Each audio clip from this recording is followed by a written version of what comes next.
kalma ikayalami ilonoloze uhambe nami zungangishilana dawo yami ayikholana buso wami awukholana ilondoloze zuhambe nami dawo yami ayikholana buso wami awukholana ilondoloze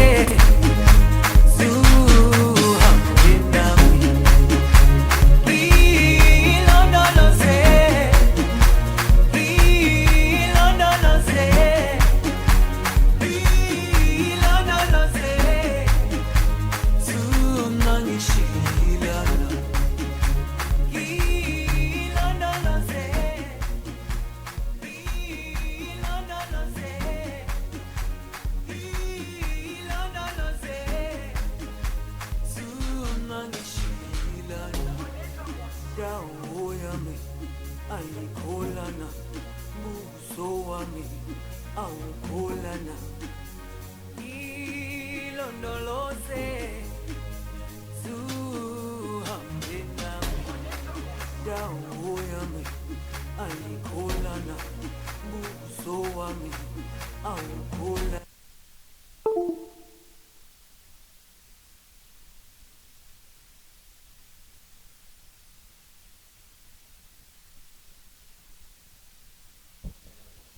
Tá, pessoal, então vamos lá. Já bem adiantado da hora, vamos.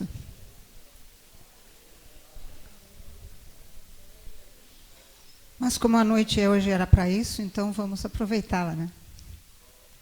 Não estamos reclamando.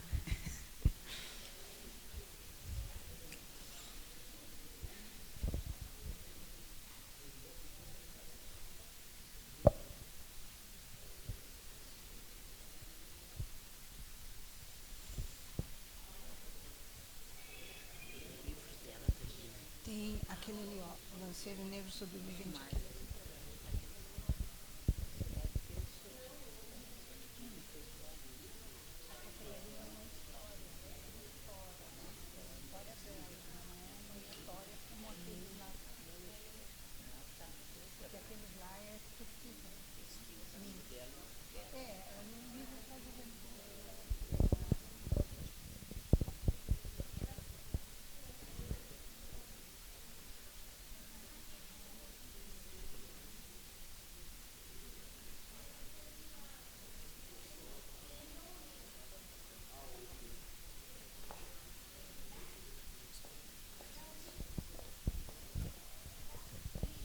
Então, Eloá, essa pelotense com o pé, com a raiz em Pinheiro Machado, né? Quantos anos morou aqui?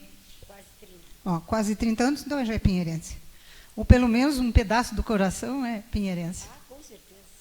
Então, acho que... Nós ainda continuamos tão pinheirense que a nossa vida civil ainda está aqui em Pinheiro Machado. São eleitores aqui, viu? Coisa boa. Então, eu deixo contigo, eu acho que dispensa apresentações, mas se tu quiser fazer mais alguma apresentação tua, pessoal, porque aí fica melhor, tu tens conhecimento de causa, eu sou apenas uma resgatadora, no caso, que a gente está trazendo, eu não, a Câmara está trazendo. Então, à vontade. Fique aqui um pouquinho. Bem, primeiramente, quero dizer para vocês da satisfação imensa de estar aqui, voltando, eu já diria assim, a nossa terra, tá? Porque nós amamos Pinheiro Machado da mesma forma que amamos Pelotas. Uma cidade maravilhosa, um espaço de crescimento e um povo muito acolhedor, porque nossa família foi acolhida aqui desde o início. Desde colocar o pé lá na entrada, já as pessoas sorrindo, e na época eu me perguntava, mas que tantas pessoas olham para a gente? Porque a gente vinha de uma cidade maior, em que os relacionamentos eram completamente diferentes. E aí eu descobri que aquilo era para cumprimentar, para acolher. Então, isso também foi um ensinamento para nós, né? Aprender a acolher mais, porque a cidade grande já tinha nos roubado um pouquinho disso. Bem, então, um prazer imenso, desta vez de uma forma um pouquinho diferente. Hoje eu me encontro psicanalista, sempre pedagoga, eternamente oficial de justiça e primordialmente Eloá Alves. Tá? Então, um prazer imenso. Quero agradecer a todos os presentes e, especificamente, a Câmara de Vereadores, na pessoa da sua presidente, e nas demais autoridades, nos demais vereadores, e, particularmente, a vereadora Magda, a qual nós viemos nos ensaiando já, essa vinda minha aqui, desde o ano passado, que a pandemia nos privou um pouco e que hoje foi possível, graças a Deus. Então, eu quero agradecer de coração a sensibilidade e dizer para a Magda da importância de uma mulher ocupar um espaço de poder na sociedade. Isso nos faz ser representadas, faz com que sejamos acolhidas nas nossas pautas, porque, muito embora possamos acreditar que nós não temos pautas, algumas, né, de nós possa acreditar isso, porque vivemos uma vida estável e boa, nós temos muitas pautas a reivindicar e muito a ser representada. E a Magda tem nos oferecido, com a sua estada aqui neste espaço de poder da Câmara de Vereadores de Pinheiro Machado. Então, agradecer imensamente e te dar um abraço muito fraterno. Muito obrigada. A gente que agradece. Adeus.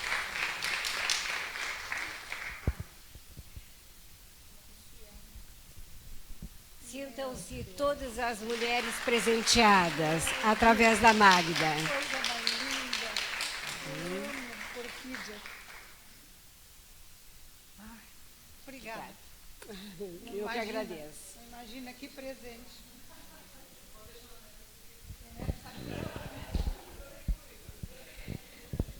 Bem, dando andamento ao que nós nos propomos para a data de hoje, né, que é uma questão de alusão ao Dia da Consciência Negra, né, e dizer que parece-nos muitas vezes que repetimos as pautas, repetimos e repetimos e repetimos. E verdadeiramente repetimos, infelizmente. Temos que repetir de ângulos diferentes, com visões diferentes, para que a gente possa perceber todas as nuances que envolvem a questão racista, né? A questão colonialista. E a força e o desprendimento de energia que todos nós, todas nós, temos que ter. E, neste caso, eu me refiro não só às pessoas negras, mas às pessoas brancas também. Porque as pessoas não negras, elas precisam desperdiçar a energia delas com algo que elas aprenderam a fazer e que atravessa essa sociedade negra de uma forma tão contundente a adoecê-la. E para as pessoas não negras, para as pessoas negras, desculpem, tão atravessadas por essa questão ainda tão contundente, que as adoece e que elas, às vezes, não conseguem perceber que estão adoecidas. E nesse emaranhado de relações étnico-raciais, existe uma sociedade em conflito permanente. Então, o que eu trago para vocês hoje é ver a questão do racismo, a questão do preconceito de um outro ângulo.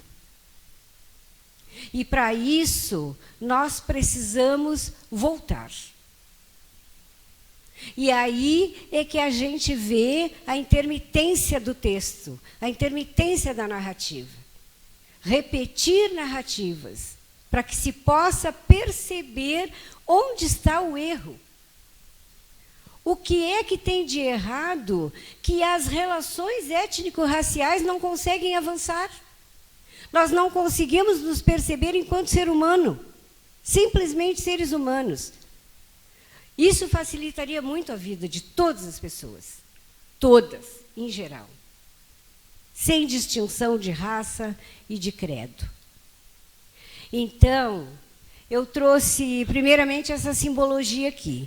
Alguns já conhecem e outros não. Essa simbologia, ela é de um alfabeto, né, africano. Porque, contando rapidamente para vocês o que é que os colonialistas eles usaram como argumento. Bem, nós temos que pegar a raça negra, escravizá-las, porque elas não sabem ler nem escrever o nosso alfabeto. Portanto, elas não pensam, elas não raciocinam, elas não sentem, elas não são nada além do que animais primitivos, que nós precisamos doutrinar. Como vamos doutrinar? Vamos doutrinar com o que nós temos hoje. E hoje, naquela época, era a questão religiosa. Então, nós vamos religiosá-las. É isso. Não vamos deixar que elas nos mostrem mais nada. Simplesmente, como elas não fazem o que nós fazemos, elas são folhas em branco. Vamos imprimir a nossa história nelas. E assim começou a saga da escravidão. E assim se perpetuou a saga do racismo. Por que eu trouxe esse símbolo? Porque esse símbolo é um símbolo adinkra, africano, e que ele diz simplesmente, volte e pegue. Os africanos são muito sábios nessa questão filosófica. Volte e pegue, porque se algo há na sua vida que não está certo, e que, olha, nem precisa ser com relação ao racismo especificamente, mas qualquer coisa que tenha na sua vida que não está dando certo, volte e pegue. Certamente, para trás, você fez alguma coisa que está lhe prejudicando hoje.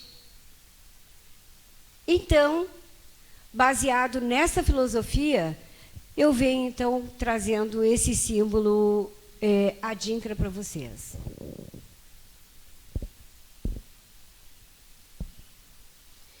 A importância das reflexões alusivas ao Dia da Consciência Negra.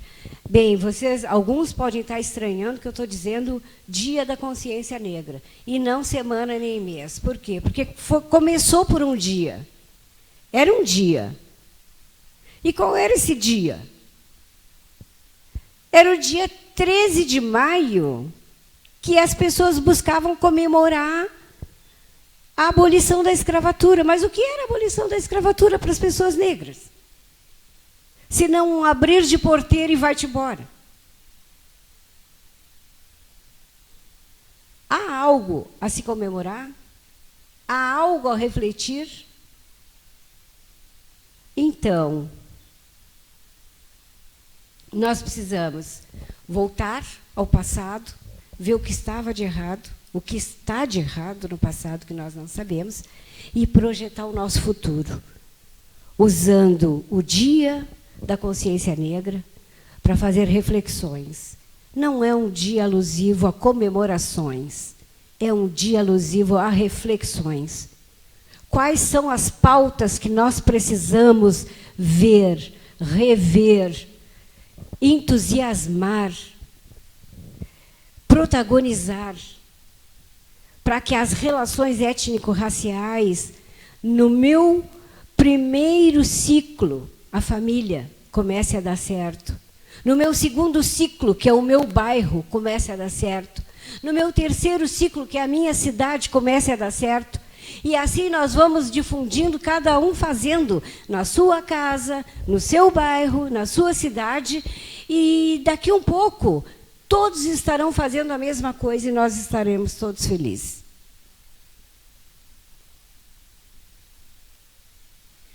O Dia da Consciência Negra aconteceu assim. Uma turma do Movimento Negro de Porto Alegre se reunia. todos os dias da morte de Zumbi, para relembrar a morte de Zumbi. E certo dia, Oliveira Silveira, um poeta, escritor, integrante do movimento negro, teve a ideia de por que nós não trocamos o dia 13 de maio para o dia 20 de novembro, que é o dia da morte do nosso pai, que é Zumbi. E aí, então, passaram a se reunir todos os dias 20 de novembro, em Porto Alegre, para conversarem sobre as pautas. Passado algum tempo, São Paulo, o Movimento Negro Unificado, se deu de conta, mas lá em Porto Alegre, os caras estão se juntando no dia 20 de novembro. Por que eles estão juntando dia 20 de novembro? E aquilo foi muito interessante, porque esse movimento foi crescendo, crescendo, crescendo. O Movimento Unificado, então, resolveu apelar para a questão política. Precisamos, então, transformar isso num projeto, e esse projeto numa lei, e instituir o dia 20 de novembro como o Dia da Consciência Negra em todo o país. E assim foi feito, e assim se fez.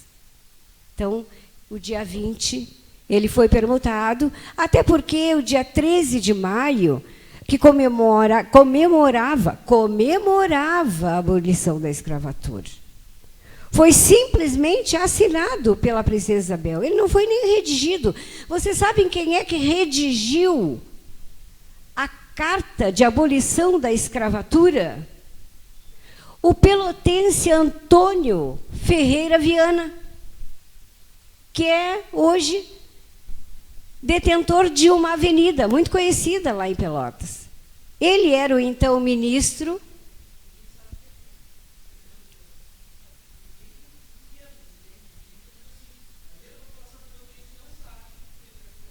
Sim, não sabem, não sabem. E, na realidade, a intenção dessa narrativa é voltar e pegar. Né? Então, Ferreira Viana, naquela época, era o ministro da Justiça, foi quem redigiu a lei da abolição da escravatura para a princesa Isabel assinar.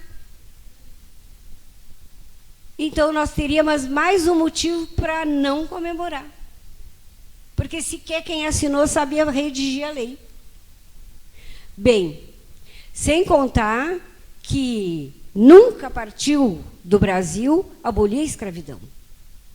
Nós tivemos a escravidão mais ferrenha do mundo, e Pelotas teve a escravidão mais ferrenha de todo o Brasil. A ponto de, quando o escravo era insurgente no norte, no Rio de Janeiro, ele era ameaçado de ser mandado para Pelotas, para que ele fosse escravizado aqui. Então, vocês imaginem o que seria Pelotas e Pinheiro Machado em 1758, tá? Que é a chegada primeira pessoa negra à cidade de Pelotas, e depois vieram em mais números em 1780 com a primeira charqueada. Então, isso que a gente não sabe é o que nos move na sociedade. Porque nós sabemos uma narrativa que nos foi dada. E essa narrativa, ela tinha um endereçamento, ela tinha um interesse por detrás. E o interesse era continuar que as pessoas realmente não soubessem, para que elas não agissem de uma outra forma. E é assim que a gente ainda é conduzido nesse país. Não quer que saiba, corta a escola.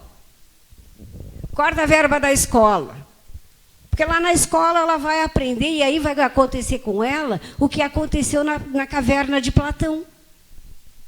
Porque quando ela tiver a luz do conhecimento na cabeça dela, ela vai se dar de conta que ela é alienada, que a sociedade conduz ela para cá, conduz ela para lá, e assim por diante. É a televisão, é a internet.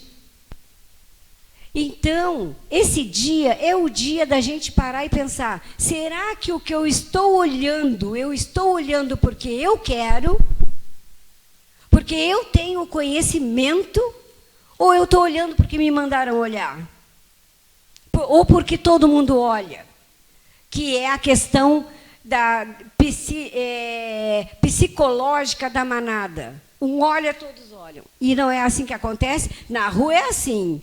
Um olhou, todo mundo olha. Nem sabe se quer olhar. Pode até cair um tombo ali, porque tem um buraco na frente, mas todos olham, ele também olha. E assim acontece com o racismo. Um faz, todos fazem. Mas será que eu verdadeiramente conheço o que é o racismo? Será que eu conheço as consequências do racismo? E será que eu pratico racismo no dia a dia porque eu quero praticar o racismo? Ou porque simplesmente eu ouvi de alguém? Ou eu fui ensinado por alguém? Eu fui ensinado lá atrás, mas hoje eu sou adulto. Eu tenho que refletir sobre as minhas questões. Bem, aquilo ali é algo que ninguém disse, que não é ensinado na escola. Que Zumbi dos Palmares ocupou o Quilombo dos Palmares, e o Quilombo dos Palmares, que viveu 100 anos ou mais, era maior que Pinheiro Machado. Abrigou 20 mil pessoas negras. Abrigou 20 mil pessoas negras em mucambos. Os mucambos eram como se fossem os vilarejos que existem em torno da cidade. Então, lá tinha um mucambo principal, aonde ficava o chefe, e nos entornos foram, então, crescendo os vilarejos. E aí, então, ele protegeu de 20 mil pessoas a mais. E esse quilombo só durou 100 anos porque reagiram muito. O Império não conseguia derrotar, porque era gente demais lutando. E aí eles sempre ensinaram para a gente assim, o escravo ia para o quilombo porque ele era fujão. A princípio, eu formularia uma pergunta. Quem não dispararia daquilo que tem nas costas daquele negro? Que mulher não dispararia daquela máscara de flange? Obrigada a usar aquela máscara, porque o Senhor não quer que ela fale, mas do seu corpo Ele quer. Ele quer usar. Então, nós precisamos conhecer a história para que a gente possa, enfim, sentar a sós e pensar, será que o que eu faço é o que eu quero fazer? Aquelas cicatrizes que tem nas costas são chibatadas, que na pele negra se transformam em cicatrizes muito grandes. Então, aquela cicatriz está dentro e está fora. Porque é impossível você pensar numa pessoa que vai fazer parte da sociedade, que foi totalmente aviltada e que vai só ter amor. Bem,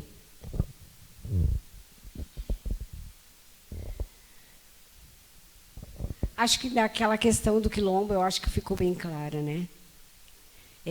E é muito interessante, porque eu vou voltar só um pouquinho lá, porque tem algo muito importante que eu preciso declarar.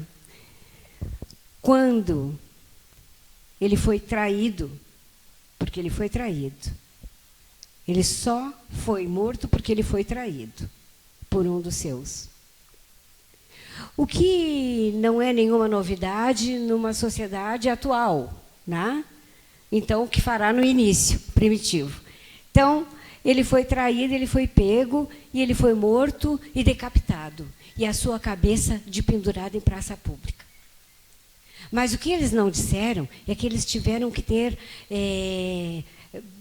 polícia de fora, guarda de fora, trazida de outros países para poder matar aquelas pessoas, queimar aqueles mucambos e matar Zumbi. Zumbi, que nasceu livre, chegou a ser escravo, foi escravizado aos 12 anos, e que depois conseguiu se libertar e lutar pelo povo negro e proteger o povo negro. E aí eu digo para vocês, mas por que fugiam para lá? Simples. Fugiam para lá porque vocês já escutaram a resposta disso, quando vocês escutaram aquela música no início.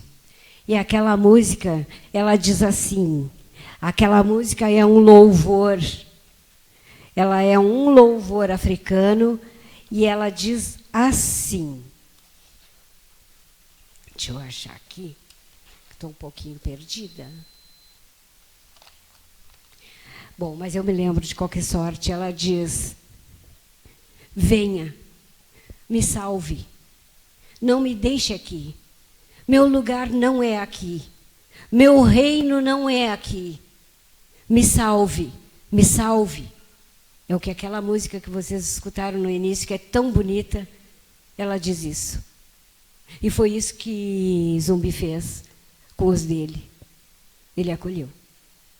Muitos ele salvou. E depois perderam para balas. É balas. Bom, e aí a gente olha Zumbi, que é o pai da negritude do Brasil, e nós viemos mais perto aqui em Pelotas e achamos aquele que eles dizem que o codinome dele é o Zumbi de Pelotas, que é o Manuel Padeiro. Manuel Padeiro foi um negro que trabalhou numa charqueada, fugiu da charqueada, montou um quilombo e começou a regimentar pessoas. As primeiras ele arregimentou para lutar. E com essas pessoas que ele arregimentou para lutar, ele então foi trazendo mais gente para o quilombo, mais gente. E esse quilombo durou bastante tempo, até o final da Revolução Farroupilha. Vocês vão encontrar alguma bibliografia que diz assim, não, Manuel Padeiro não se criou. Manuel Padeiro foi morto logo em seguida que o quilombo prosperou. E aí você volta mais atrás e vai ver que a verdade está lá. Né? E ele resistiu quanto pôde. Então, ele tinha na mente dele de libertar os escravos das charqueadas. E aí eu já vou fazer um link com os lanceiros negros. Porque a gente ouve falar nos lanceiros negros há muito tempo. Quem são os lanceiros negros? Negros, charqueadores.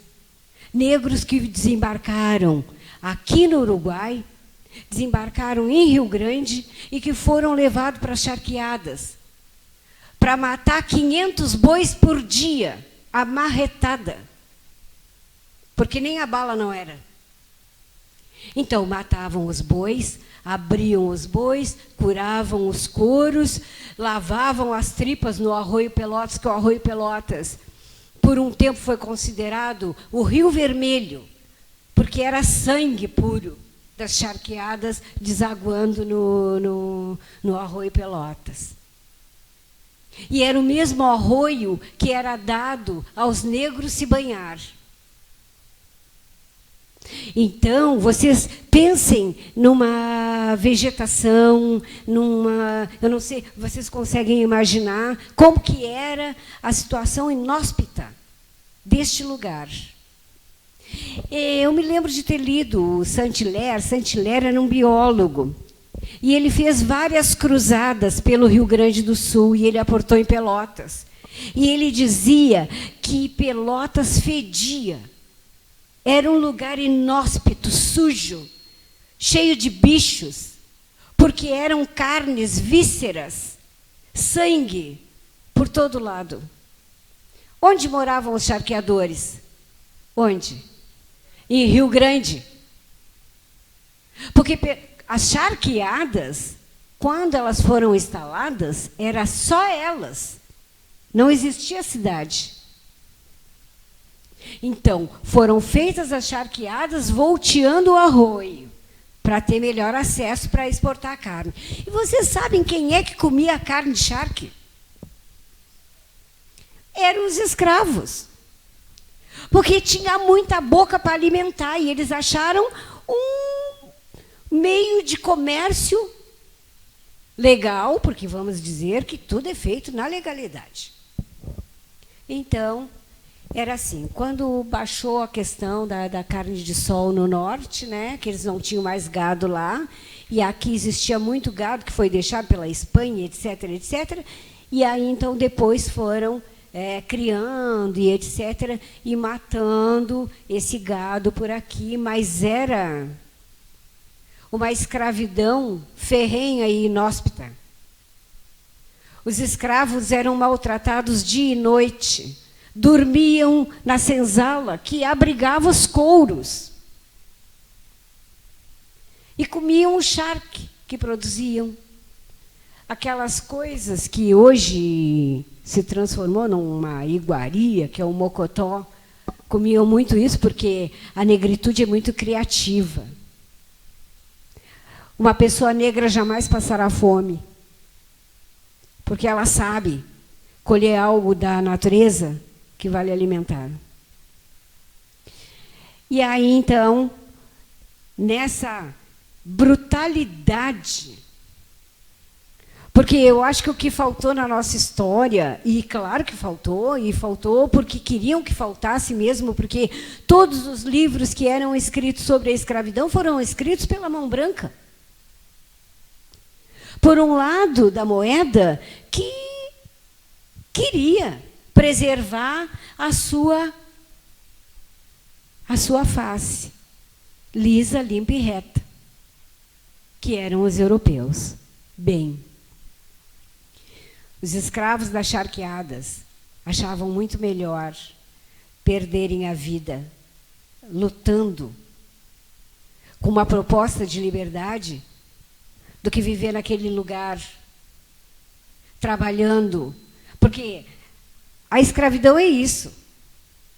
É alguém que trabalha de graça para outro alguém enriquecer. Como podem achar correto, liso, certo, humano, alguém ser escravizado? E por muito tempo se trabalhou isso, inclusive na escola. Chegava no dia 13 de maio, bota lá um neguinho com a corda no pescoço, ou então com uma corrente no braço. E está feito comemorando aí o 13 de maio. E a vida das pessoas, e eu com isso. Foi assim que eu aprendi. Então, nós precisamos voltar, pegar e ressignificar. Tá bem, obrigada. Bem, depois ele também foi morto, né? O Manuel Padeiro foi morto e trucidado.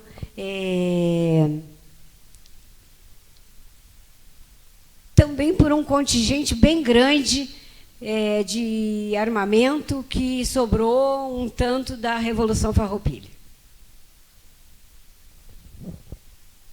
Aqui é um mapa para vocês mais ou menos visualizarem a questão de resistência, porque é comum dizer assim, mas o negro não resistiu. O negro era uma pessoa muito servil, era quase um animal mesmo. Não é verdade. Resistiu e resistiu muito. E é pela sua resistência que hoje nós estamos aqui. Aquele mapa, ele mostra do tom mais escuro para o tom mais claro o número de quilombos que existem no Brasil. No tom mais escuro tem mais, no médio, e vocês vejam que aqui no Rio Grande do Sul nós estamos no médio.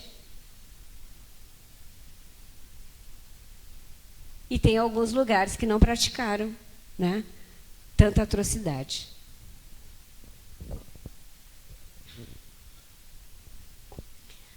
O Oliveira Silveira, é importante que a gente traga essa memória, ele já faleceu, ele foi um grande ativista negro, né? Ele era de Rosário do Sul, natural de Rosário do Sul, e que foi morar em Porto Alegre e, junto com outros, né, tentaram sempre trazer à tona as pautas da negritude, e por conta dessas pessoas que lutaram muito, nós conseguimos avançar.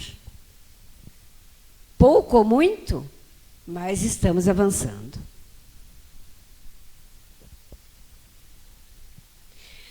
Eu quero salientar alguma coisa do Oliveira Silveira, que, imbricado nesse racismo estrutural, está a invisibilidade acadêmica. E na invisibilidade acadêmica da pessoa negra, autores negros não se sucedem. Não afloram. Por quê? Estruturalmente, a academia é branca. Agora, que alguns dizem assim, o negro está na moda. A academia botou Gilberto Gil. Mas desde o início, desde os primórdios, sempre foi uma academia branca. E que sempre disse que a narrativa negra é dolorosa, não serve para a sociedade.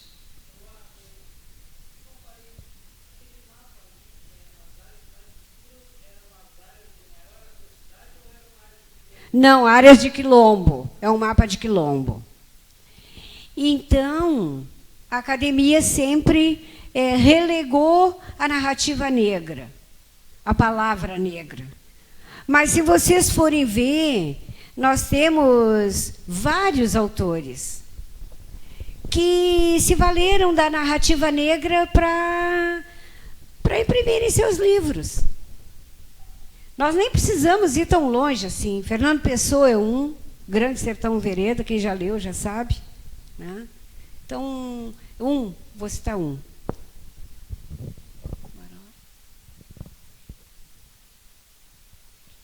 A importância dessas reflexões do dia de hoje, né, e toda a programação alusiva à Semana da Consciência Negra, que depois se transformou, o dia que se transformou em semana,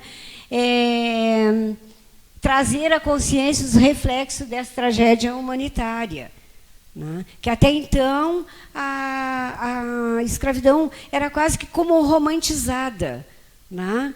Eu vou escrever sobre escravidão. Mas atrás da escravidão tem uma vida. Tem uma pessoa. Tem um pai, uma mãe, uma família. Então é importante que a gente reflita questões assim, né? Nesse dia. Coletivizar estratégias de combate ao racismo e preconceito entra muito na questão dos movimentos negros. Na questão de reuniões, de pauta de reuniões, de discussões sobre temas, na escola, na Câmara, em todo segmento, em casa. Dificilmente as pessoas abordam o tema de racismo na sua própria casa, no seu seio familiar. Muitas vezes um pai é racista e não sabe que um filho é antirracista. Ou vice-versa.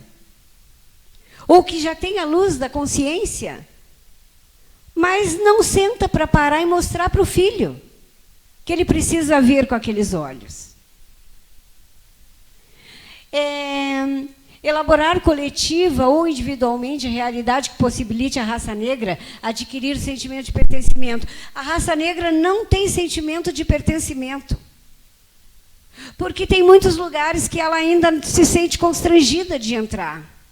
Num país que é dela, numa cidade que é dela, num bairro que é dela. E ela se sente constrangida, porque vão olhar ela assim ou vão olhar assado. Porque ela não pode ser quem ela é, porque o cabelo dela incomoda. Porque incomoda o batom que ela usa ou a mini saia que ela usa. Ou seja lá o que for, incomoda a cor dela. E aí eu preciso parar e me perguntar, mas por que essa cor me incomoda? Eu preciso refletir sobre isso. É disso que se fala. Bem, planificar estratégias de inclusão social, econômica e política da raça negra brasileira. Olha, essa questão entra basicamente na questão da empregabilidade da pessoa negra. Muitas vezes nós temos um emprego que nós poderíamos ofertar para uma pessoa negra, mas não, eu vou colocar uma pessoa branca porque a sociedade vai comprar mais no meu estabelecimento. Ou então porque vai clarear mais a fotografia. Mas e aqui? E aqui? Eu vendo mais, eu durmo mais, eu como mais, eu durmo mais. São reflexões que a gente precisa ter. E muitas vezes, quando uma vaga é ofertada a uma pessoa negra, as pessoas pensam assim: eu estou fazendo um favor. Eu estou te botando pão na boca.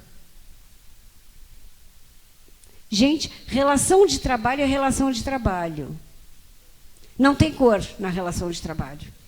É você trabalha e eu te pago. Você me paga e eu trabalho. Essa é a relação de trabalho. Efetivar políticas afirmativas. A gente ouve muito as pessoas se contrariando as cotas. Faz uma cota, tem uma cota no serviço público. Ah, mas por que tem que separar a cota para negro? Nas universidades. Mas por que tem que ter cota para negro? É simples assim. Porque o negro foi barrado de estudar a vida toda. Porque as pessoas não olham para um negro com o mesmo olhar que ela olha para uma pessoa não negra. Porque as oportunidades para uma pessoa não negra não são as mesmas que uma pessoa negra. E é por isso, por ela ter sido colocada nesse lugar, por essa sociedade, é que a sociedade tem que primar para que as ações afirmativas aconteçam. E saibam vocês que as ações afirmativas não são criadas pelo nosso governo. Elas são criadas pela ONU, pela Unesco, que é quem cuida do bem-estar social das pessoas no mundo. Nós temos a Lei 10.639, que nós viemos trabalhando ferrenhamente, sabe desde quando? 2003. E que muitas escolas ainda não aplicam. Essa lei é para dar a cultura afro-brasileira e africana. Porque a cultura afro-brasileira e africana, ela por si só, ela fala da pessoa do negro. Não precisa apresentar uma pessoa negra. Apresente a cultura dele. Porque, frente à cultura dele, eu vou saber com quem é que eu estou lidando. Mas o racismo estrutural faz com que isso não aconteça dentro da escola. Porque nós precisamos efetivamente que as pessoas que detêm o poder queiram fazer. Se sintam na obrigação humana, pessoal, de fazer.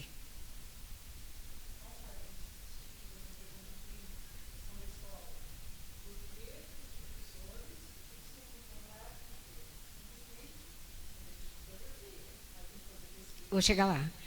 Eu vou chegar lá. Sempre uma linha tem dois lados. Sempre. Ela vai ter o oposto dela, para tudo na vida. Tem o seu oposto.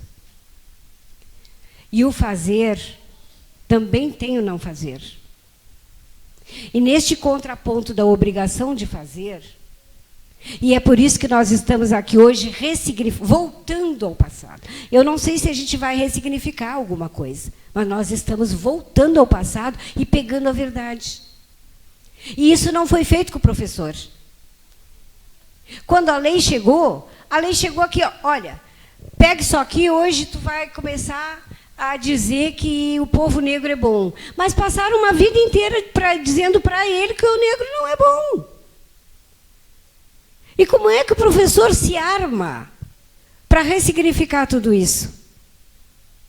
Então, nós precisamos de fazer uma reviravolta. Né? E é isso que nós estamos fazendo aqui hoje. Vamos lá? Ah, ali embaixo faltou uma. Faltou a questão da identidade. Tá? O acolher a identidade brasileira é algo que falta no brasileiro como um todo, sem medo de errar. Porque eu já fiz vários trabalhos e quando a gente pergunta qual é a tua nacionalidade, às vezes a pessoa até fica meio na dúvida, às vezes ela não sabe muito, né, responder isso, mas qual é a tua origem? E ela diz assim, eu sou descendente de italiano, eu sou descendente de polonês, eu sou descendente de não sei o quê, de não sei o quê, de não sei o quê. Mas o que ela é? Brasileira. Por que ela tem vergonha de dizer que ela é brasileira? Porque ela faz essa negativa. Porque para dizer que ela é brasileira, ela tem que dizer que ela vive com miscigenados. Que ela vive no país mais negro depois da África. Então, ela usa a naturalidade dos pais, dos avós, dos tios. Ah, não, mas a minha avó era polonesa. Mas aí a avó era polonesa, que se casou com um negro, e teve uma mãe mestiça que se casou com outro negro, e assim foi indo, e nós somos brasileiros. Então, nós precisamos disso, nós precisamos nos identificarmos com o nosso país, com a nossa gente. A gente precisa aprender, na realidade, a amar. É isso, amar. Eu quis trazer essa figura de Sísifo. Isso remete a Sísifo, que era um titã mitológico grego e que foi castigado a levantar essa pedra. Todos os dias ele levanta essa pedra, mas como a pedra é muito pesada, quando chega mais em cima, ele não tem força e a pedra volta. E ele sobe, e a pedra volta. E ele sobe, a pedra volta. Isso para demonstrar para vocês a repetição de padrão. Ele passa repetindo o padrão, ele nunca vai sair dali. Ele nunca vai evoluir. Assim como quem não ressignifica o que pensa. Assim como quem não pensa e traz à luz da consciência o seu verdadeiro eu.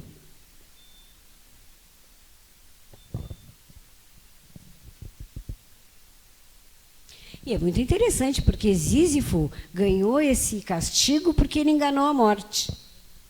Né? De repetir padrão.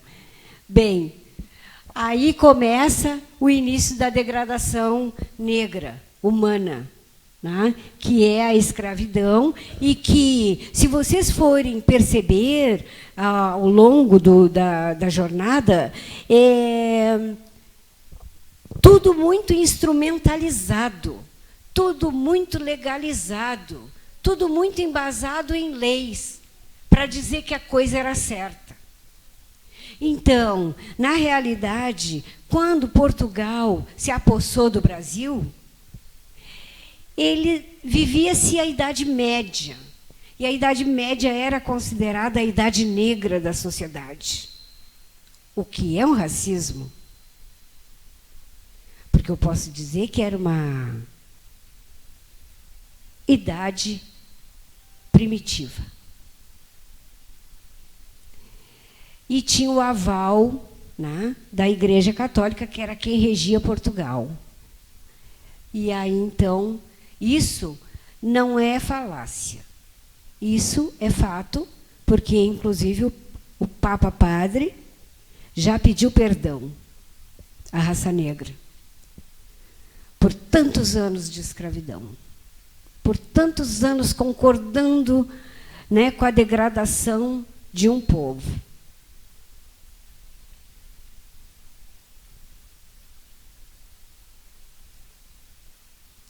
Naquela época, a gente não tinha sociologia, a gente tinha filosofia, a gente não tinha sociologia, a gente não tinha antropologia. Essas disciplinas são disciplinas novas, né? São modernas.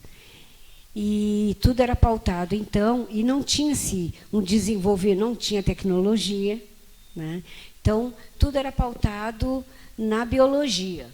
Então, qualquer problema que a pessoa tivesse, ela era tratada com vistas à biologia. Bem, se isso acontece com a planta, acontece com o ser humano. Essa teoria do racialismo, ela não foi criada com uma fé. Foi uma teoria que foi criada assim.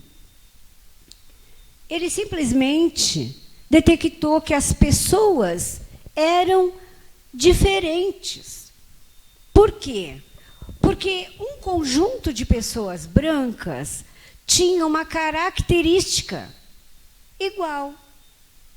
E um conjunto de outras cores, ou outras, que ele intitulou raça na época, né?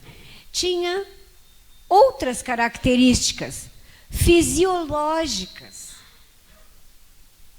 Essa foi a lei do racismo. Dizer que os iguais, humanos, por dentro, não eram tão iguais assim. Existia um funcionamento, às vezes, um tanto diferente. Mas nem maior, nem menor. Diferente. Os colonialistas se valeram disso, então, para começar a criar, pautado nessa teoria, outras teorias para imbricar a cabeça das pessoas. E aí, então, começaram a surgir.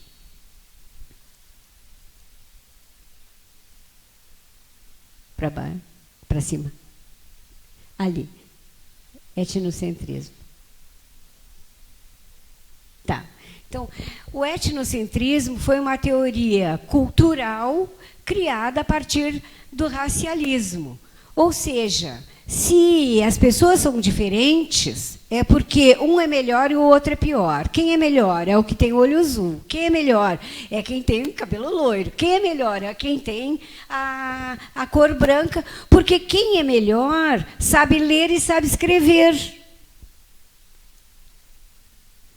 Isso, algo cultural que eles criaram, em detrimento à raça negra, porque a raça negra, de fato, não sabia escrever português. Porque a raça negra, ela se comunicava através de simbologia e através do verbo.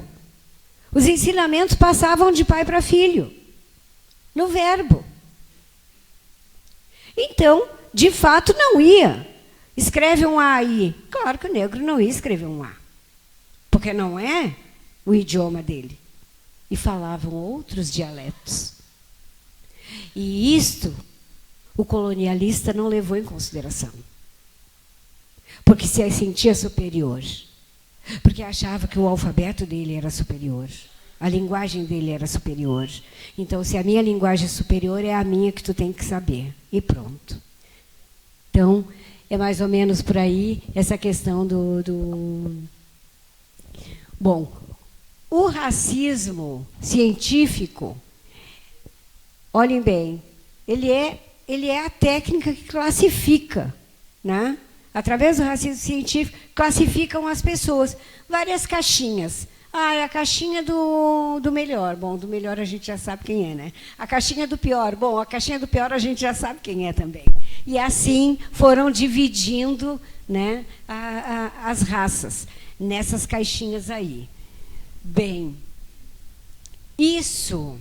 essa teoria aí, é a teoria que levou muitas pessoas para os sanatórios, né, que se chamavam manicômios.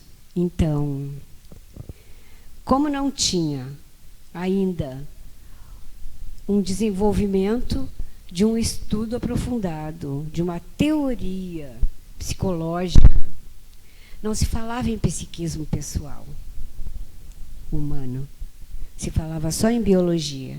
Então, e não se levava em consideração essas questões.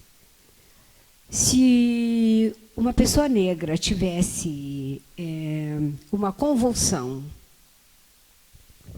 eles diziam que aquele reborcamento é porque estava possuído por espírito, é porque era uma raça inferior degenerada, bota no manicômio.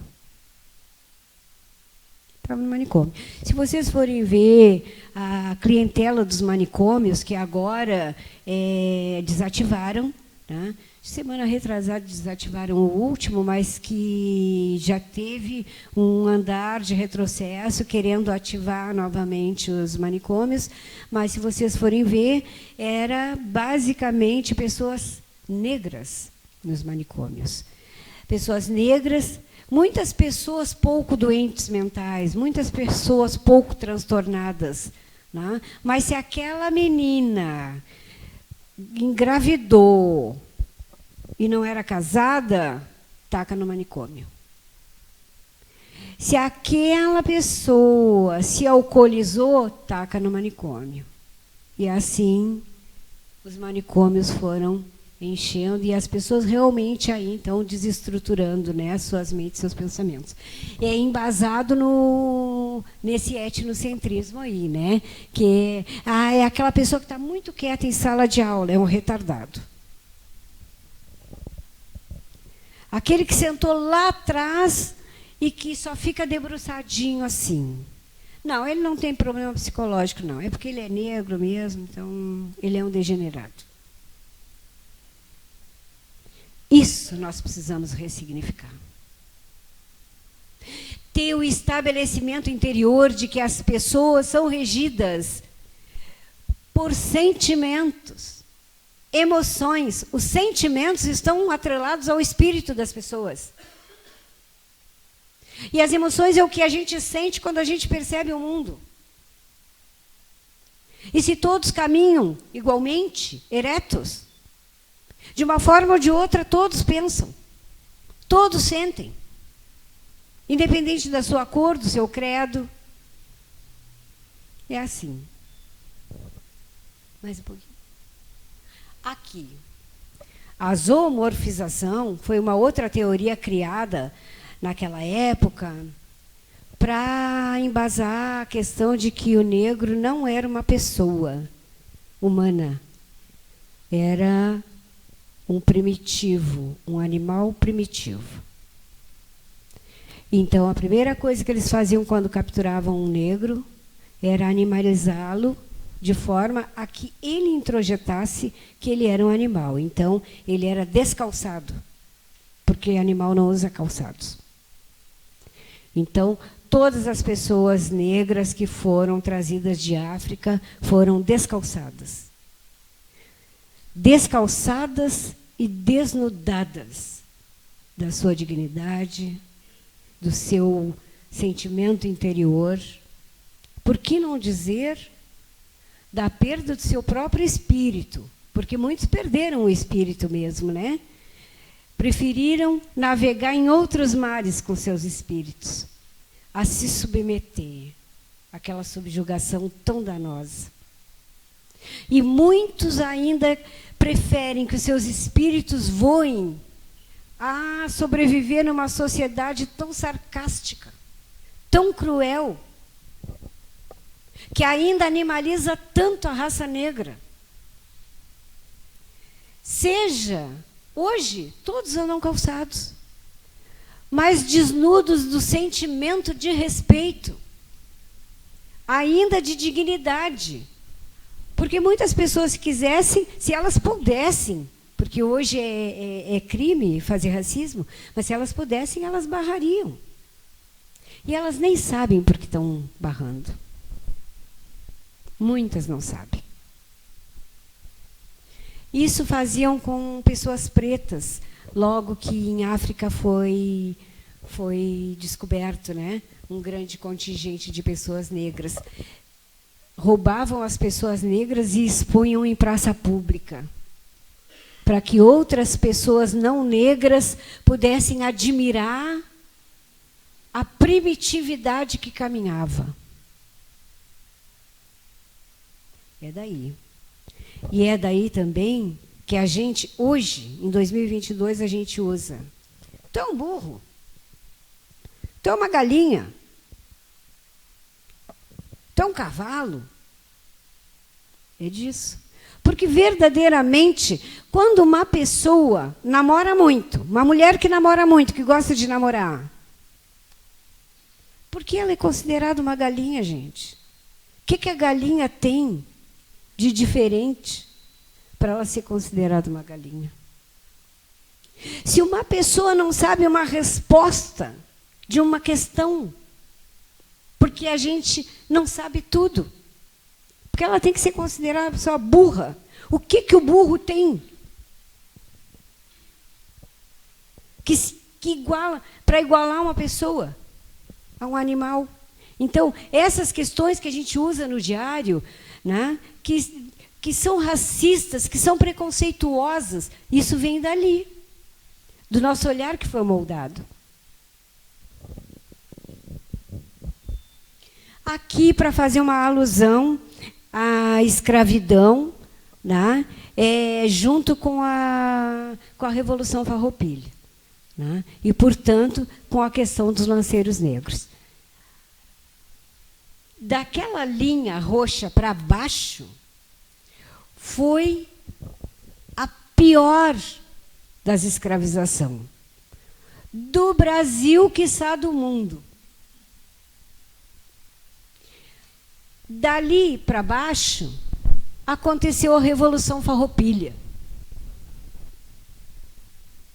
Dali para baixo, a história continua invisibilizada. Poucas pessoas ainda sabem o que são e o que foram os lanceiros negros na sua trajetória de charqueadas. Construíram Pelotas, que foi considerada a princesa do Sul, de tão rica, tão oponente. Chafarizes, casarões com bordões, tudo importado. E é uma cidade maravilhosa. Construída na força negra, no sangue negro das charqueadas, que gerou riqueza para as pessoas. E é muito interessante, porque se vocês trouxerem para hoje, vocês vão ter uma conotação de o quanto a nossa região sul luta contra as adversidades e as dificuldades econômicas. Ah, mas por que essa terra é improdutiva? Por que aqui o dinheiro não chega? Por que da metade do sul para cima há uma exacerbação econômica? Porque quando as pessoas brancas foram trazidas para cá, não era para lá que elas deveriam ir. Porque a intenção brasileira, no final da escravidão, era branquear a população. Por isso quiseram trazer tantas pessoas para colonizar. Pessoas brancas que, certamente, né, se aculturariam com as pessoas negras e, automaticamente, a população começaria a embranquecer até ficar branca. Essa é uma outra estratégia, né, que tentaram empreender, que não deu certo, porque quando as pessoas brancas que estavam chegando viram aquela lambança que eles estavam fazendo com a negritude, trataram de fugir e foram-se embora tudo lá para cima. E hoje você vê essa diferença muito grande, porque quando acabou as charqueadas, quando chegou a abolição da escravatura, não tinha mais mão para matar boi, 500 boi por dia, e trabalhar quase 24 horas por dia. Acabou o dinheiro. E acabou a riqueza. E aí, então, a região sul vem penando desde sempre, tentando se reestruturar. E é dentro dessa reestruturação que foi depois criado o mito do gaúcho, para melhorar a cara da indiada. Bem, um panorama, eu trouxe só alguns recortes, tá, para a gente dar uma olhada como anda a questão das pessoas negras no Rio Grande do Sul. E quando a gente vê, né, a gente sabe que há uma subnotificação em todos os aspectos, né? Então, porque faz muito pouco tempo que as pessoas mestiças e pardas estão tendo a coragem de se intitular mestiças e pardas. E assim, então, compondo aquilo que o IBGE chama de censo. Porque, verdadeiramente, a pessoa acha que ela dizendo que ela é parda, ela se escapa da negritude. Lê do engano. Porque as pessoas pardas são consideradas, junto com as pessoas negras, o bloco negro do país. O que acontece muito é que, nessa questão ainda do racismo, existe o colored. Na linha, eu disse para vocês que a linha sempre tem um oposto. Se a cor da pessoa caminha para o claro, ela tem um valor. Se caminha para o escuro, é outro valor. Então, isso induziu as pessoas pardas, por um momento, a acharem que eram pessoas brancas. E aí eu vou citar uma autora, que é a Neuza Santos Souza, que escreveu um livro que ela é intitulado Tornar-se Negro, que a pessoa não nasce negra, ela nasce simplesmente de um útero materno, no seio de uma família, na maioria das vezes, graças a Deus, esperada com amor, mas quando ela se topa com o primeiro racismo, ela se dá conta que ela é negra. E então ela começa a pesquisar sobre isso internamente e a ver que as pessoas negras são tão desvalorizadas. E acontece com ela algo terrível psiquicamente. Ela passa a não ter um pertencimento, porque os iguais a ela ainda não aceita. E os diferentes dela também não a aceitam. Há um conflito dentro dessas pessoas.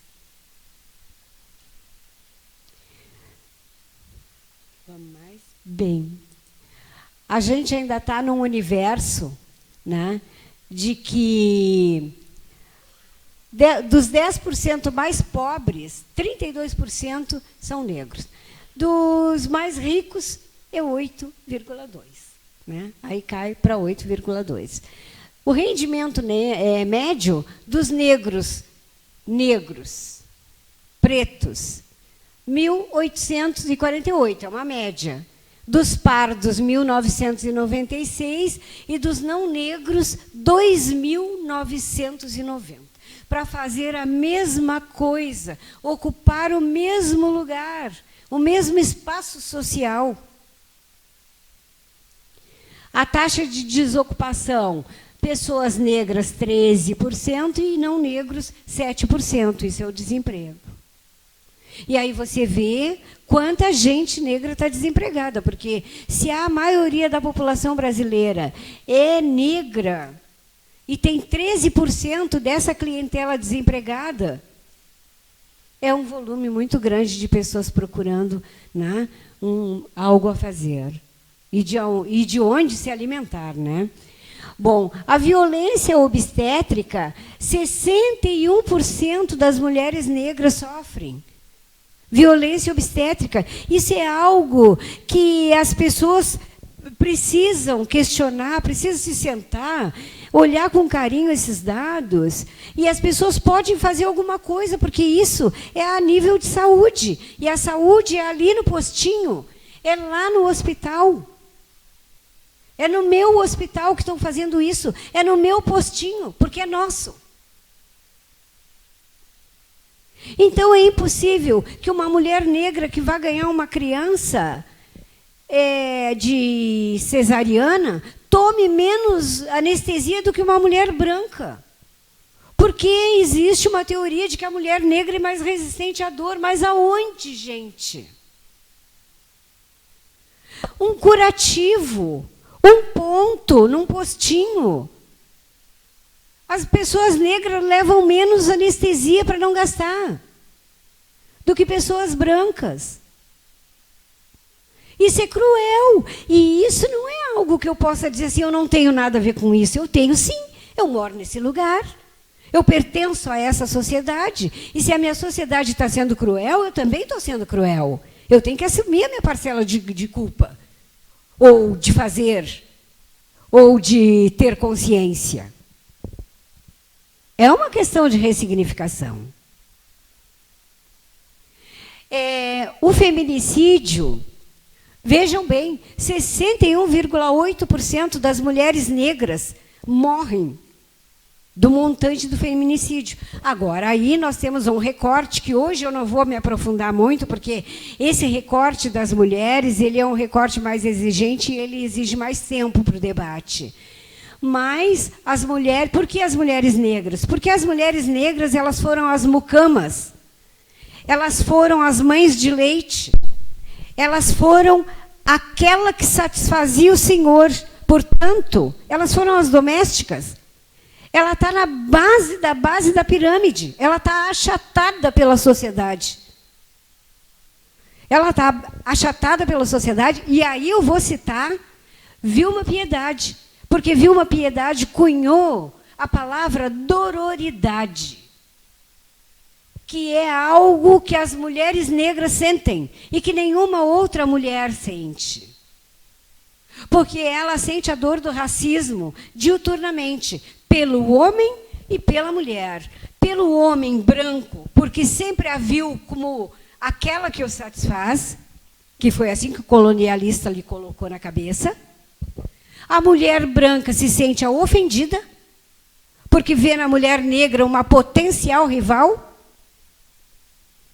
A mulher negra, ela não quer, de fato, se igualar a nenhuma outra. Então, ela se isola. E o homem negro, que é o ofendido da história, se sente, mas vem cá, todo mundo bate, porque eu não vou bater. Então, termina com essa lambança assim. Precisamos olhar para essas questões.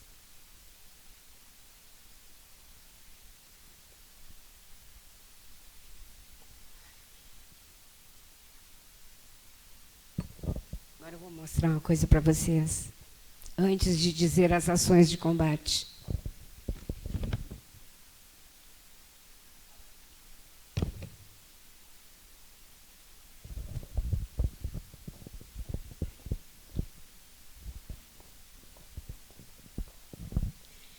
Eu coloquei esse óculos para mostrar para vocês que todas as questões que eu mostrei aqui, de teorias, foi a educação que pautou a nossa existência. Foi o que nós fomos aprendendo com os nossos pais, com os nossos avós, com os nossos padrinhos, madrinhas, com os nossos vizinhos. Todo o ensinamento cultural que nós tivemos, e mais as questões do inconsciente coletivo que todos trazemos, porque verdadeiramente trazemos ensinamentos de outras questões, isto, junto, é o nosso óculos de perceber o mundo. Então, quando eu olho para alguém, eu leio essa pessoa com todos os ensinamentos que eu tive. com a formação da minha personalidade e do meu caráter. Aquilo que se chama pré-julgamento. Mas é assim que eu faço. Eu olho para um, eu tenho uma ideia. Eu olho para o outro, eu tenho uma ideia. Tudo isso com esses ensinamentos que eu tive aqui. E esses ensinamentos que eu tenho aqui nos remete à pedra de Sísifo. Porque isso era o que os meus avós pensavam. Os meus avós pensavam. Isso era o que os meus pais pensavam. E isso fez a sociedade que a gente tem hoje. Então,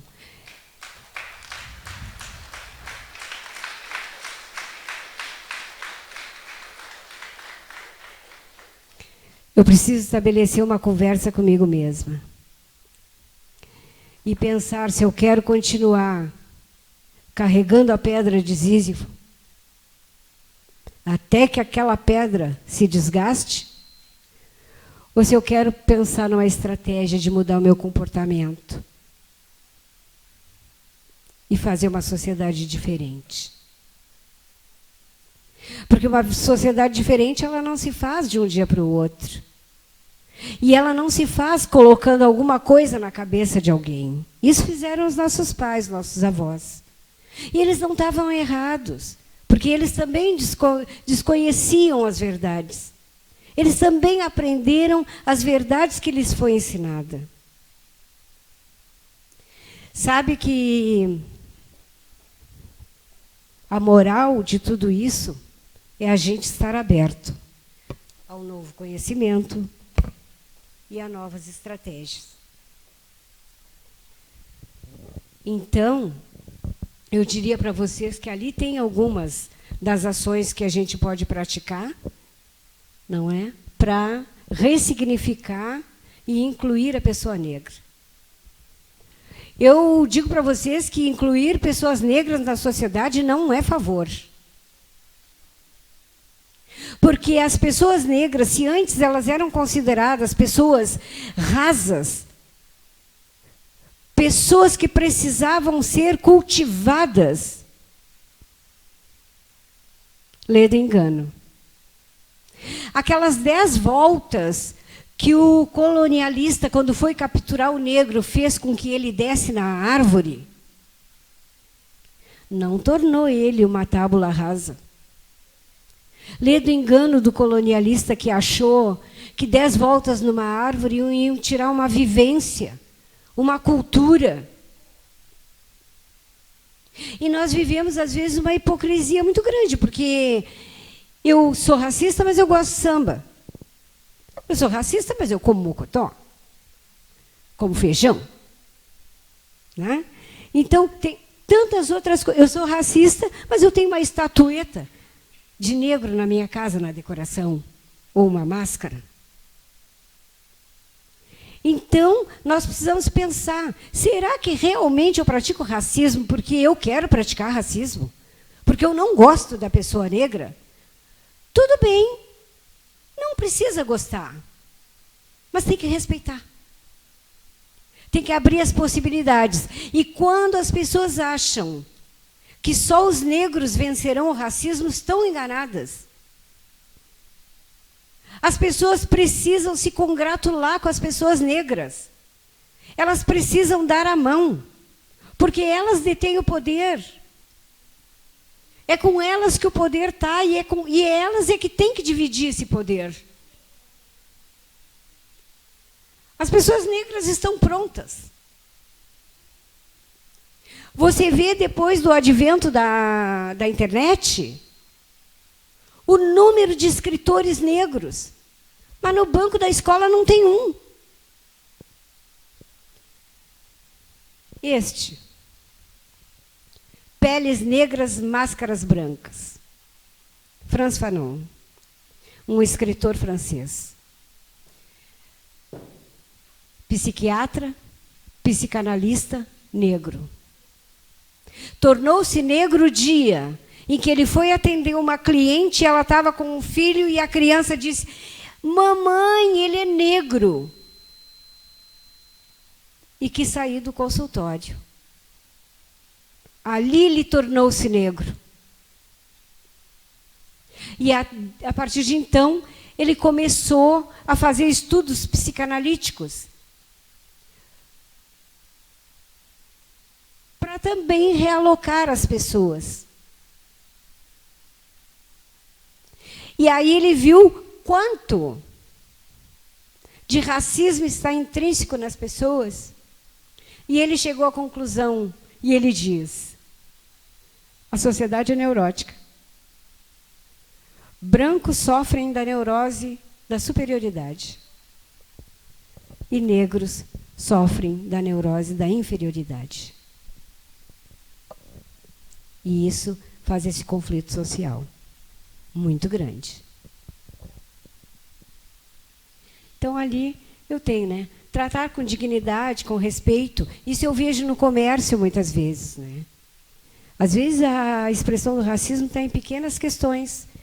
Chega uma pessoa, uma senhorinha branca, e o atendente se dirige a ela: pois não, senhora, o que seria para a senhora hoje? Chega uma senhorinha da mesma idade negra. Quando o atendente não vira as costas, porque ele acha que ele sabe quanto tem na bolsa dela. Sim, porque ele acha, né? Com aquele óculos ali que eu mostrei para vocês. Ele faz a leitura dela assim. E aí ele diz: ô, minha amiga, que vai hoje, minha filha? Aí já infantilizou a senhora. Então, o respeito é nessa questão. Por que tocar? É a mesma coisa que: ai, que lindo está o teu cabelo. Mas eu gostaria de saber, alguém toca na cabeça de pessoas não negras? Então, coisas simples, que é simplesmente ter o respeito com o outro. Olhar o outro como o outro. A humildade, reconhecer-se no tempo e no espaço. Nós vivemos hoje, no aqui e no agora. Nós precisamos ter o nosso corpo, o nosso espírito presente aqui. E é aqui que nós temos que fazer do hoje, o hoje como nós queremos. E plantar para o futuro. Mas o futuro pertence aos nossos filhos. E a eles, então, vai ser delegado o que fazer com as suas próprias cabeças.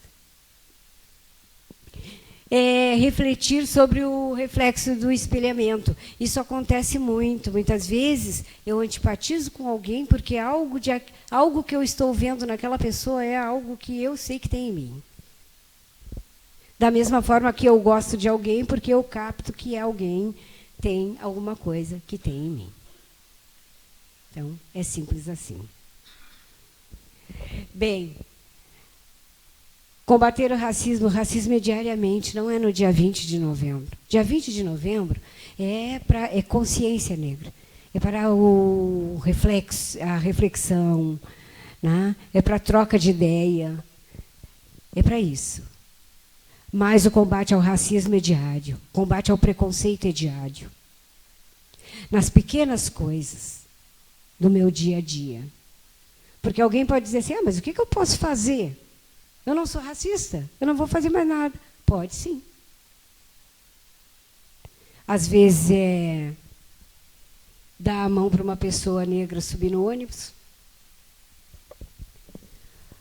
Ou acolher um aluno que está lá no fundo da sala e que sempre senta lá no fundo da sala porque ele se sente oprimido e deprimido, e colocá-lo na frente e acolher. Acolher. Sempre. Acolher sempre.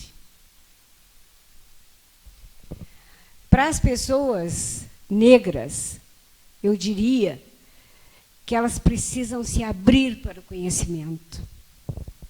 Pautar a sua atitude, o seu dia a dia no conhecimento. valorizar a sua própria cultura. Muitas pessoas negras ainda têm vergonha de se dizerem negras, de usar determinada cor. Eu sou uma, eu abdiquei de um padrão, né? Porque quando eu era pequena, meu falecido pai dizia assim, ia comprar uma roupa, porque a cultura negra é exuberante, gosta de colorido, de brilho, né? Tem uma visão do futuro que é futurista mesmo, né? E o meu falecido pai dizia assim, vermelho não, vermelho é cor de negro. E isso é para ver, porque negro de classe média não podia usar vermelho, nem verde-limão, nem cores muito berrantes. Então, isso é para vocês verem como o racismo, como todas essas teorias conspiraram para imbricar o cérebro negro e condicioná-lo àquela caixa. Aquela caixa da inferioridade. Aquela caixa que não pode. Aquela caixa que não é para ter. Mas nós humanos todos podemos ter. Tudo. Tudo que nós quisermos, que nos for proporcionado e que acharmos que temos direito. Todas as pessoas. Então, eu diria isso para as pessoas negras acolherem os seus pares, darem a mão para o outro negro, fortalecer a comunidade, fortalecer-se no outro.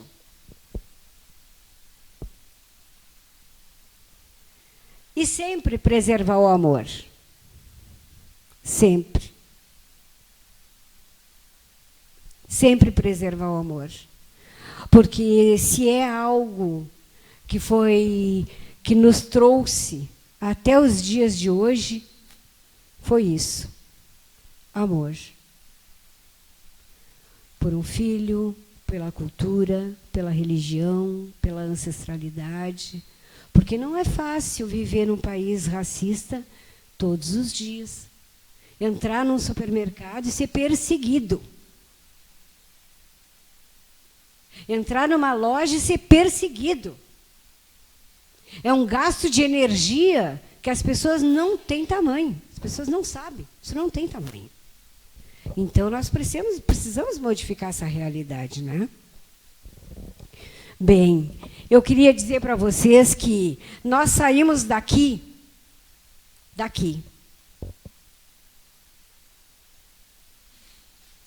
Estamos aqui. A escravidão abriu as portas sem nenhum tipo de planejamento, sem nenhum tipo de estrutura e largou as pessoas negras sem calçado, sem dinheiro, sem casa. Te vira.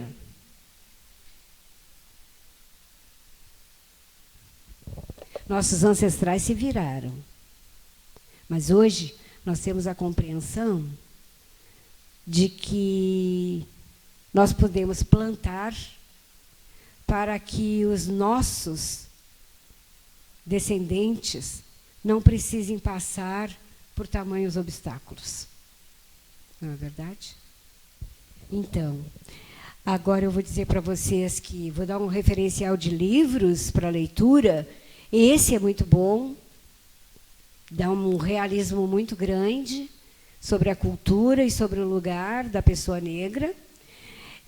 Tornar-se Negro, da Neuza Maria Souza, e Dororidade, da Vilma Piedade. E para os alunos também, e os professores, tem uma enciclopédia de 2010, que foi feita com os filósofos, a maior parte da África, e bancado pela Unesco, e está à disposição, de acesso livre. São 8 volumes. Tá? Quem quer conhecer a história do negro, está toda ali nessas enciclopédias. Claro, tá certo. Os livros são esses aí. E a enciclopédia é essa aí que eu falei. Tá? Bem. Eu estou psicanalista, com atendimento online. Se alguém precisar, não precisa se sentir constrangido, não. Porque uma dor psíquica é algo que a gente não vê, mas é algo que trava e que mata. Os índices de suicídio são muito altos em todo o Brasil. O Brasil é o país com o maior número de pessoas deprimidas. Isso explica, né? Porque nós temos um racismo muito intrincado. Então, isso reflete na sociedade como um todo. Padecem pessoas negras e pessoas brancas. Então, eu estou à disposição. Eu tenho o meu livro sobre os lanceiros negros, que eu vou falar só um pouquinho sobre os lanceiros negros. Mas eu gostaria de encerrar essa fala da consciência negra com essa poesia de Adão Ventura. E o Adão Ventura diz assim: minha carta de alforria não me deu fazendas, nem dinheiro no banco, nem bigodes retorcidos. Minha carta de alforria costurou os meus passos aos corredores da noite da minha pele. Essa é a poesia do Adão Ventura. Bem, falando só um pouquinho sobre os lanceiros negros, é uma parte da história que precisa ser contada para as pessoas. Eu disse para vocês hoje de onde eles saíram. Por que eles saíram? Porque eles quiseram lutar por 10 longos anos numa revolução que não era sua, num ideal que não era seu, mas porque lhe prometida a liberdade. E era óbvio que essa liberdade não chegaria pelas mãos dos revolucionários. Porque a gente fala de uma época que era 1844, o final da Revolução, quase 45. E Pelotas, só no papel, foi em 1º de setembro de 1884. Então, mais 40 anos se seguiram. E no Brasil como um todo, 1888. Então, é óbvio que o Império jamais abdicaria desses escravos. Também não é falado que a Revolução Farroupilha ela foi uma insurgência, né, dos revolucionários, que faziam parte do Império e que lutaram e que desistiram, porque verdadeiramente desistiram, e que retornaram aos seus postos. Estes morreram naquela chacina que já foi provada no Cerro dos Porongos. E eu diria que o ensinamento que eles deixaram é isso para o povo negro: lute. Lute pela sua liberdade. Isso é o bem maior que um ser humano pode ter. Para as pessoas não negras, que não há impossibilidade da luta pela liberdade. E que também os negros sempre estão ao lado dessas pessoas, para acolher, para amar. Nós temos muitas pessoas hoje que sofrem problemas psíquicos, porquanto elas foram ensinadas que as negras, as mulheres negras, não são para casar. Ao passo que foram amamentados por essas pessoas negras. E o conflito se instalou dentro dessas pessoas também. É por isso que as pessoas precisam. A escravidão deixou uma cicatriz de uma lança atravessada nas pessoas, em pretos e brancos. Mas quando as pessoas brancas trouxerem à luz da sua consciência, elas ressignificarão. E as pessoas negras aprenderão. Então, falando nisso, Pinheiro Machado é possuidor de uma história contundente, que não é de Pinheiro Machado, não é de Pelotas, não é do Rio Grande do Sul, é do mundo inteiro. O mundo inteiro conhece os lanceiros negros. Porto Alegre, que fica ali, que todo mundo tem acesso, né? Tem monumentos, faz festejos, faz reflexões em espaços aos lanceiros negros. E Pinheiro Machado detém o espaço histórico do acontecimento. E sequer a maior parte da população sabe da história dos lanceiros negros. Então, nós precisamos nos apropriar da nossa identidade. E é interessante porque o local que foi tombado, e foi tombado porque historicamente foi comprovado a veracidade desse fato. Ele é incontestável. É um local que anualmente recebe milhares de pessoas, que vem ao Cerro dos Porongos, seja por dentro, por Piratini, seja por fora, todo ano vem ali, para estar ali, junto com o acontecimento, com a energia, angariar a energia arquetípica de força, de protagonismo dos lanceiros negros. Então, Pinheiro Machado precisa se apropriar dessa história.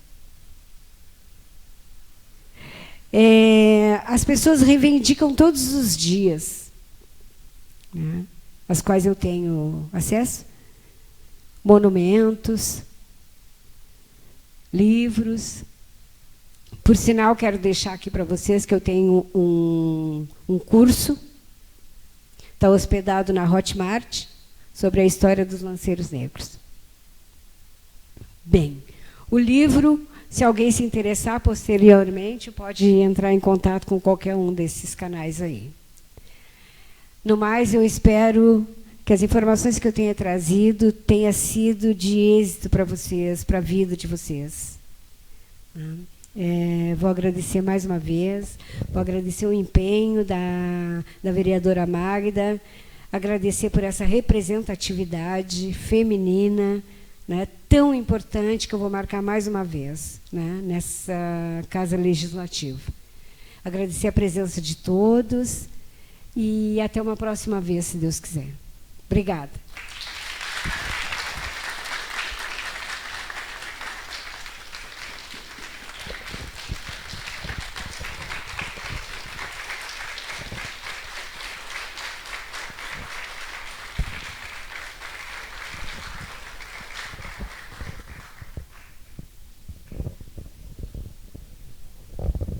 Sem palavras, Eloá, pela magnífica palestra, pelo magnífico conhecimento que traz a nós. Era isso que a gente esperava, né? Eu acredito que todo mundo sai satisfeito de ter ouvido, de ter te ouvido, né?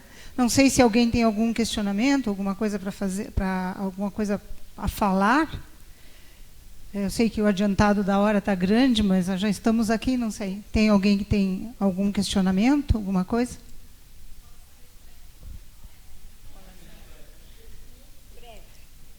A gente achou o caminho, né, Luá? Então vamos agora, junto com a prefeitura, quem sabe, né, Kelly? Então a gente, quem sabe o ano que vem, fazer uma coisa maior, junto com as escolas. Eu acredito que agradecer a presença das professoras e os alunos que vieram aqui, porque eu acho assim, nós vamos ter que, se Maomé não vai à montanha, acho que a montanha tem que ir a Maomé. Então, eu acho que agora, no ano que vem, quem sabe, a gente inverte. Em vez de as pessoas virem aqui, nós vamos lá. E aí, eu acho que é uma coisa muito importante. Eu quero parabenizar